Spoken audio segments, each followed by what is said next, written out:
The problem with defining or categorizing things is that unless you have a very specific dictionary definition for them, then there is generally so much overlap that you could never come to an agreement. If you were to ask NASA what the first man-made object in space is, they'll tell you it's the bumper WAC launched in 1949. If you asked Hans Kammler, he might tell you it was a V2 rocket in 1942. This isn't because they dispute the facts, they are just using different definitions of where space actually starts. These days we tend to use NASA's definition because NASA are still around and Hans was an evil piece of crap. But this channel isn't about space, it's about strategy video games. So pour some concrete, place down a wind trap and let the spice flow, as it's time to talk about the first RTS. Before we go on any further, I think it's worth mentioning that when we say RTS, we're talking about a specific genre of strategy games. RTS is its own thing, and although it's an acronym for real-time strategy, not all games that happen in real time and have a large focus on strategy qualify as an RTS. This might be my own opinion, but I think that it's widely accepted and understood, which is why we all instinctively know that StarCraft is an RTS and Stellaris, which is a strategy-based game that happens in real time, is not.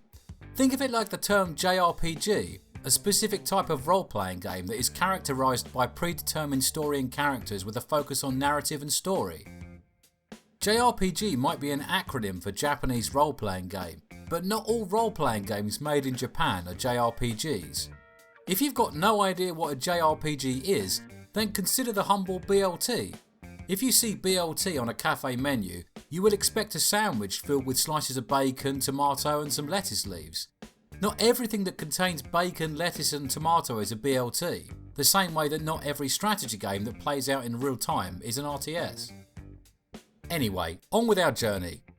The 1980s and the early 90s saw a deluge of new video games.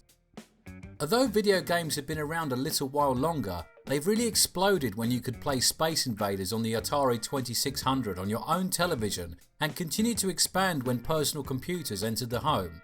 Limitations in graphics, processing power and memory meant that individuals, partnerships and small studios would be kicking out titles as fast as they could think up a new idea. This creative time saw not just new games but the birth of whole new genres. One of those genres was RTS, and I believe the game that started it all was Dune II, the building of a dynasty. But why do I say this? Wikipedia and IGN seem to think it's Herzog Zwei, and after having a look at it myself I can only draw one conclusion. Wikipedia has never played Herzog Zwei. Let me explain. Released in 1989, Herzog Zwei, or Duke II if you translate it directly into English, is an action strategy title developed by Technosoft. You control a mechanical unit that can walk or fly around the battlefield. You have a fortress, your opponent has a fortress, and your objective is to destroy that fortress without losing your own. You can do this by visiting a construction screen and creating a unit, which you can pick up with your mech and then place it down somewhere on the battlefield. This is where your control ends, as the unit will then do its own thing based on the order you gave it upon construction. You can change this order by picking up and reconfiguring the unit, but that does cost you more resources. Winning the game is achieved by building units with capture orders, taking the smaller neutral fortresses scattered throughout the map to gain more resources, and then pumping out more units with attack orders to win the game for you, while using the single unit that you do have direct control of to move your constructed units around to better positions and then do a little fighting yourself. If this sounds a little bit familiar to you, then you've probably played 2012's Air Mech Strike, a game that I think would be fair to call a modern reimagining of Herzog, which does feel like the original game but with the addition of some MOBA-like elements. Take a look, we've got our starting base here, we've got a character that can transform between ground and air mode, we can produce units that automatically move and attack based on the profile we'll give them, and you can pick them up and put them down where you like. It really does look very similar. Now, if you were to argue that Herzog would influence the future creation of the RTS genre, then I would agree with you, and one of the creators of Dune II has said as much himself. However, this does not make it an RTS. It lacks any base building, tech trees or upgrade paths, and you don't actually get to control the units you create. These are all vital building blocks of the RTS genre, and without them you just don't have an RTS. This doesn't mean that Herzog Zwei wasn't an important component in the history of the genre, it clearly was. It just means that there was still a lot of work that needed to be done before the genre had truly arrived. It's worth noting that there were plenty of other strategy titles back in the day that played out in real time, but like Herzog, they are important ancestors but not RTS games in themselves. There are too many to mention them all, but as an example, let's pick one. I'll go with 1983's Stonkers, a game for the ZX Spectrum. It's a very simple affair. You are given a fixed amount of units at the start, like infantry, artillery, tanks, and you can order them around a battlefield. You can also supply units to reinforce and replenish them. Just like with other predecessors, Stonkers is an important part of the puzzle, but it's not an RTS in itself. I think an important factor is the label. If we're trying to define games that are and are not part of that designation, then we must investigate where the term came from. You see, before Dune II was released, no one had actually used the term real-time strategy to describe a game before. Brett Sperry, co-founder of Westwood, coined the term during the development of Dune II. During a later interview, he explained that they weren't sure what to label the game as. Other suggestions included real-time war game, real-time war, war game, or strategy game. They were worried that using these older terms would keep many players from trying what he described as a completely new game dynamic. In the end, he says that they decided to call it an RTS because that's exactly what it was.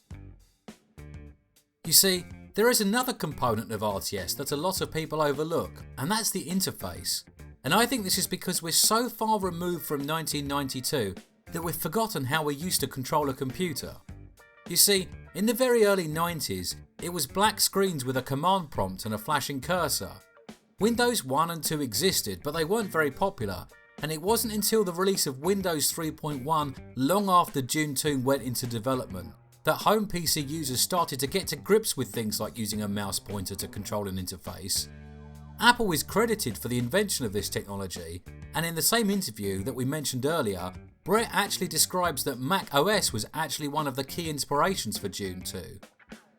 It was Westwood's innovation to use mouse clicking, desktop items, and a context-sensitive interface to control a game environment, with previous games relying on hotkeys and a myriad of confusing buttons. Joe Bostic, the lead programmer, has commented that their advantage was the mouse and keyboard. He said that the mouse, and the direct control it allowed, was critical in making the RTS genre possible. So what do all these things add up to?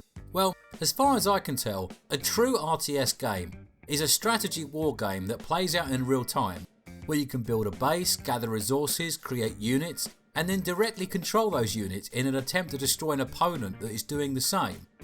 Moreover, it's a game that is controlled by a pointer with a context-sensitive interface and gives you a bird's eye view over the battlefield.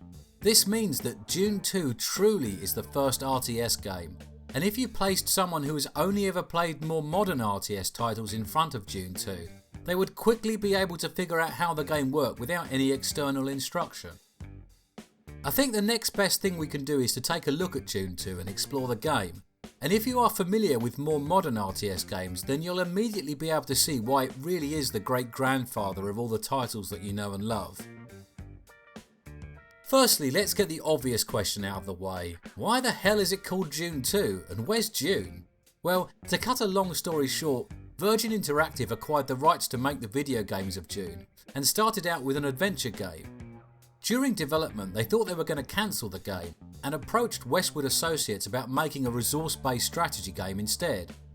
This made a lot of sense at the time, as Frank Herbert's book was about controlling the spice, so a game where this was the primary focus really seemed to fit. However, along the way they changed their plans and didn't end up cancelling the adventure game, and that was released under the title of Dune, leaving Westwood's offering not a lot of choice but to use the name Dune II, a choice they weren't that happy with. So let's jump into their game and take a look. We start off with our construction yard, the most important building in our base. Our first task is to generate some electricity, as we'll need this to power our future buildings.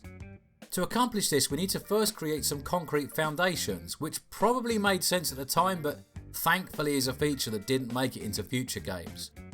Once we've got our foundation down, we can then build a wind trap, which for all intents and purposes is a wind turbine. After that, we make some more foundations, and then we place down a spice refinery. This gives us a harvester which we can order out to a spice patch, and then when it's full, it will be automatically transported back to the refinery to unload, which gives us more credits to play with. We can then use those credits to construct a barracks and then spend more to produce infantry. We can even upgrade the barracks to allow us to produce squads of 3 infantry, which saves time and are easier to control. There was no boxing or multiple select back then, so this was genuinely a very helpful upgrade. We can also produce a radar to give us access to the minimap, and a vehicle plant for ATVs and tanks to improve our combat power. You can only produce one building at a time from your command centre, and this presents the sort of strategic decisions that we're all familiar with in more modern titles. Do you go straight for a barracks and start producing units immediately, or do you build a second spice refinery first to double your gathering rate? I think what's most impressive to me is how many features Dune II has that we're so familiar with these days. I don't just mean in terms of base building, resource collecting and unit construction, but just the interface in general. We've got a fog of war that is revealed as our units explore, we've got a mini-map that you can click on to jump to a certain location, and we've got a context-sensitive panel on the right that changes depending on what building or unit we've got selected. We can control the whole game just using the mouse, and we don't need to learn any hotkeys to get going. We also have voice warnings when we're under attack, and our units respond to our orders with vocal acknowledgements. Affirmative. These are all very recognisable parts of modern RTS games, and things that Dune II's predecessors were missing. Obviously, by modern standards, the game's not up to scratch. It feels slow, the graphics look extremely dated, and it's quite fiddly to control. But back in 1992 it was way ahead of its time. As a quick comparison, this is Utopia, released just 1 year before Dune II. It's a city building sim rather than a strategy war game, but you can clearly see how it feels like it's a whole generation behind with its clunky movement, poor usage of on-screen real estate and the need to click arrow buttons to manipulate the view.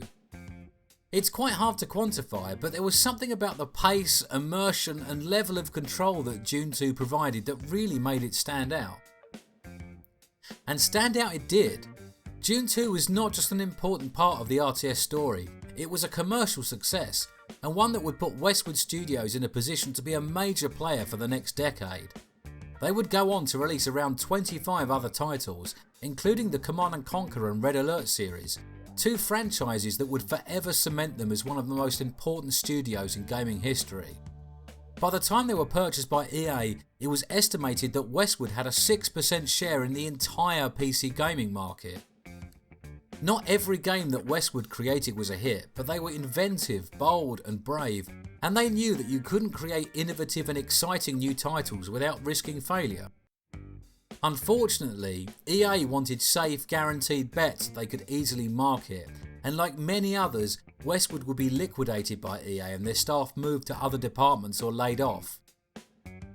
I feel like it's worth remembering that sometimes, so let's spare a thought for all of those that EA has acquired and then dismantled over the years.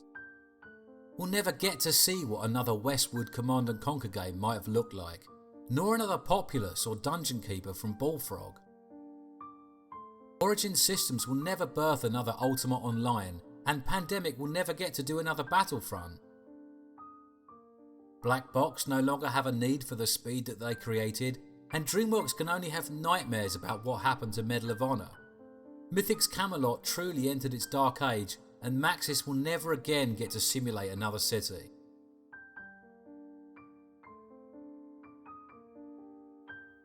However, let's not get too depressed by what once was. There are still independent studios out there that have the same creative drive and innovative mindset that these fallen titans once had. And let's hope that their next great success is a fantastic modern RTS.